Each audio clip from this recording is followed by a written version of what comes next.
Hi, this is Mark Laughlin, living on the Raggedy Edge. We have an assembly video of the Early Rider Bigfoot 12. It's very similar to the, basically the same as the Early Rider Charger 12. Now this is a little balance bike for little toddlers, and so we're going to do a quick unboxing and assembly.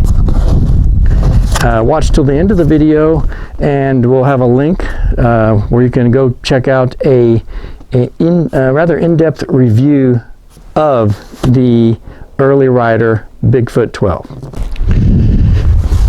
Okay, so the Early Rider Bigfoot 12 comes packaged in this nice little shipping box. It only weighs like about 12 pounds all boxed up. So let's see, open her up and see what's inside.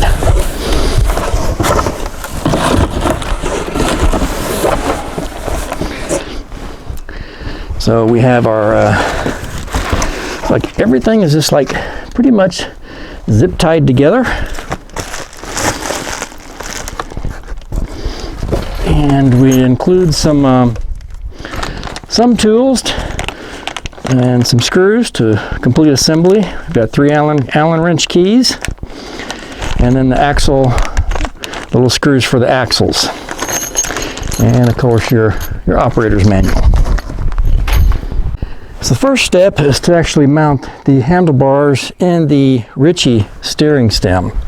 And so what we'll do is we'll remove the front clamp on the steering stem, and the bike comes with an Allen wrench to fit these screws, and I believe that's probably a 4mm. If for some reason you lose your Allen wrench.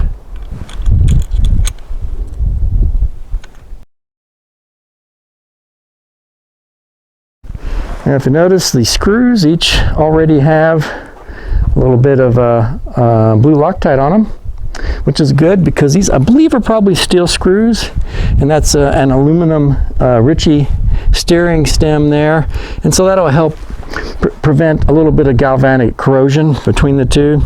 If you live in a saltwater environment area, maybe you might want to coat these with a little tiny dab of anti-seize. Okay, so to mount the handlebars, you see you've got your little emblem on the handlebars. These are Ritchie bars, so it comes with really nice handlebars, you know, brand name bars, and some little leveler lines there. This is set up with the rear brake for right hand use, which is, I think, more maybe common in the UK. Some people, if you ride motorcycles as well, you might want this to be the front brake, so you might want to move this the other side. But I actually like myself to run the rear brake on the right hand side on my own bike, even though I do ride a motorcycle.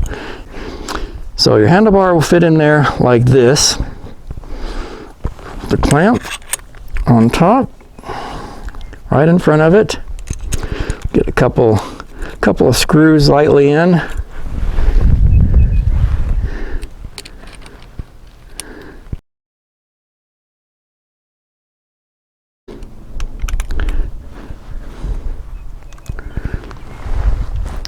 Now you're going to want to look for to try to get about an equal amount of gap between the top and the bottom of the clamp, and then position this your emblem there centered nicely in there. I like to run the handlebars about level on my bike, so that's what I'm going to set them at. Maybe down a little bit for kids, just a little, to angle the tips down just a little bit maybe. So we'll angle it back just a little bit more.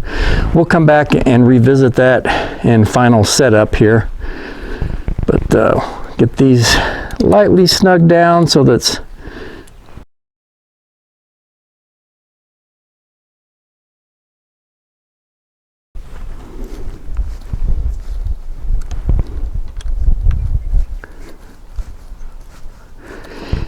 as you tighten these down, you do see where the Loctite comes into contact with the threads on the steering stem. So those, you know, you'll have to use a wrench. You can't just cinch it down with your hands all the way down there. Okay, and then we need to tighten it down to about 9 Newton meters, or about 80 inch-pounds. And we'll do a cross pattern here. I'm not running a torque wrench. I'm pretty comfortable, at least I've done this on a lot of mountain bikes, so pretty comfortable with kind of guesstimating it. But 80 inch-pounds would translate to, say, is a pound out on an 80-inch lever.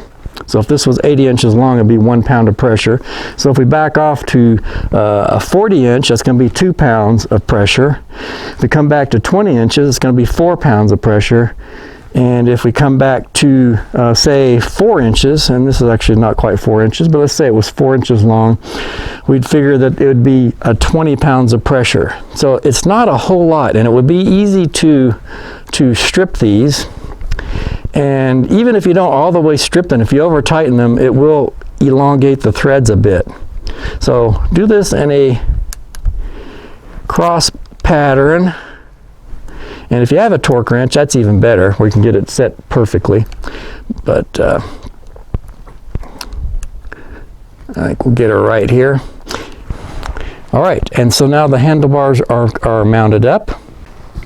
Okay, so the next step is to prep our front wheel for installation on the frame. And that's done by simply, these are your little axle screws, Allen head screws. So you mount a little washer on them and just thread them up a little ways on the axle for the wheel. And on both sides. And this side we still have our packing piece on there, so we'll pull that off. We'll thread it up on this side as well. Just a little good bit of the way. And so now we have the axle nuts on both sides of the wheel. Now you notice the valve stems on these do not come with caps. That apparently is something to do with the Consumer Product Safety Commission or something. I guess little kids will swallow and choke on a valve stem cap. But if you trust your kids you could find you some valve stem caps and put them on there. And now to mount the front wheel, helps to invert the bike unless you have a bike stand available. And since we're out here in the wild, we don't have a bike stand with us. Notice how the little washer fits outside the dropouts for the fork. Now we can just tighten down both sides of that and make sure it's seated down well into the fork drops out. And again, make sure that washer is outside, on the outside of these dropouts, not on the inside. So now we'll snug this down just a little bit. This uses a next size larger wrench. I believe that's a 5mm, maybe a 6.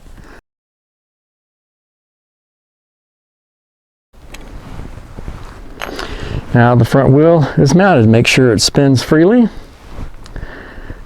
And now let's move on to bike setup. Now, adjustment I like to make is to move this brake lever in towards the center of the bike more, so that the child can use basically 2 fingers on the front brake, but yet be out towards the end of the brake lever to get maximum leverage on that brake. Rather than if he's gripped it right here and his little fingers are trying to pull that brake, you don't get as much leverage there. So I want his braking to be done out here at the end of the lever. So we're going to loosen up this front brake clamp. Again, one of the Allen wrenches that come with it fit that. Now we can slide that inboard a bit. I'm going to angle it down just a bit as well, since the hand kind of will be angling down at this point just a little bit. So we'll angle it down just a little bit and get it shifted in to where maybe you got 2 fingers on it. Maybe even could do 1. Okay, I'm going to call that good. Now we'll retighten that clamp.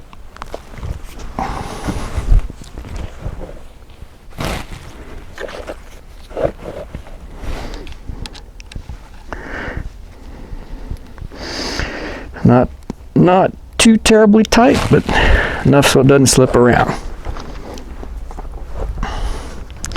And now you can see that the The brake lever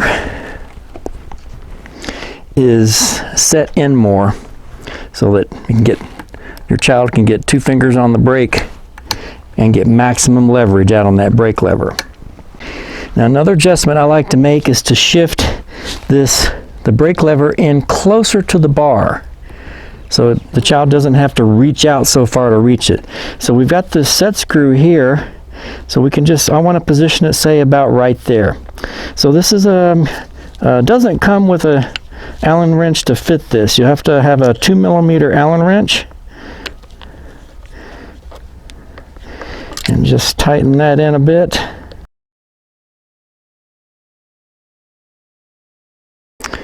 Okay, so after a somewhat arduous driving that screw in there, because you don't have a lot of clearance here, but that 2mm Allen key wrench, you see how there's a little bit of a gap there now. That's because it's that set screw has now shifted this lever a little bit closer to the handlebars, and I think that's probably about where we want it, so we can get that 2-finger full pull on the handlebars.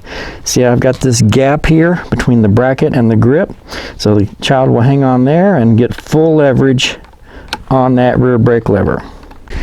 Okay, so this bike we're going to be setting up for a very young rider, more or less a new toddler or old infant. So I'm going to loosen up the saddle and we're going to drop it down a little bit lower.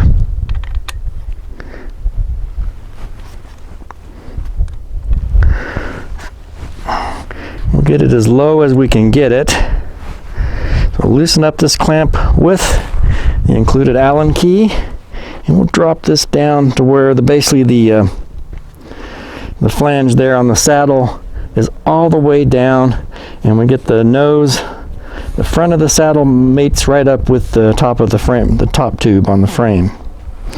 And then we'll tighten this back down.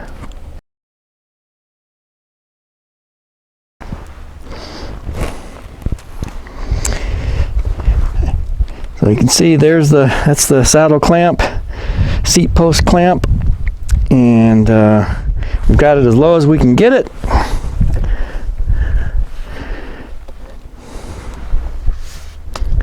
Looks good. Looks like about the right angle. It looks like we don't have any adjustability on the angle, but the angle looks like how I like it. More or less, this part should be parallel with the ground. A little bit of lift in the front, a little bit of taper down to meet the front of the bike there. So we're looking good there. Now one other final setup we can do is the steering stop, our steering limiter. What can happen, a typical bicycle, you can steer, of course, your wheel all the way to a 90-degree angle, and then that makes it pretty easy to tip over. So I've got this little kind of a rubber band thing here. It just hooks onto that stud there, and now it provides some little bit of resistance so that it won't go full all the way over 90 degrees, and kind of almost like a little bit of a steering dampener effect, so helps slow down the steering a little bit. Okay, to recap the assembly of the early rider Bigfoot 12 or Charger 12. We basically mounted the handlebars on the steering stem with the little 4mm hex head screws. We got the handlebars somewhat sort of level parallel with the ground. We have the brake lever. We shifted it in from the stock setting and angled it down a little bit, and we also added a little bit of preload, I guess you might say, on it to move that a little bit closer to where the child can reach it. We mounted up the front wheel with the 2 Allen head screws with the washers behind them. The washer fits outside of here on the dropout flange on the front fork. We also attached the steering dampener or steering limiter, I guess is what it actually is. We took and shifted the rear seat down to be as low as it can get for the rider's first time riding this. As he gets older and his legs get longer, we'll extend that out up higher. We checked to make sure that both the front and rear wheels will turn, and then also that the rear brake will stop the rear wheel. We do have a review video coming up. We have actually 2 episodes. One will be a very short-term episode going into detail of why you might prefer this over some of the other balance bikes that are available to you. The more premium balance bikes, for example, premium balance bikes with aluminum frames and pneumatic wheels or pneumatic tires. So if you wanted to check out the review video, you can go to raggedyedge.net/earlyrider. raggedyedge.net/earlyrider. I have a link down in the description, so you can just click on it and go visit that, and I'll also put the link in a comment for this video as well, so it'll be easy for you to find. But raggedyedge.net/earlyrider is where you'll find our review video, or how you can get access to that review video. And then we're going to do a follow-up review video in about a year with our riders, our test pilots' experience on the Early Rider Bigfoot 12. This is Mark Laughlin, living on the Raggedy Edge. Please like, share, and subscribe. Thanks for watching.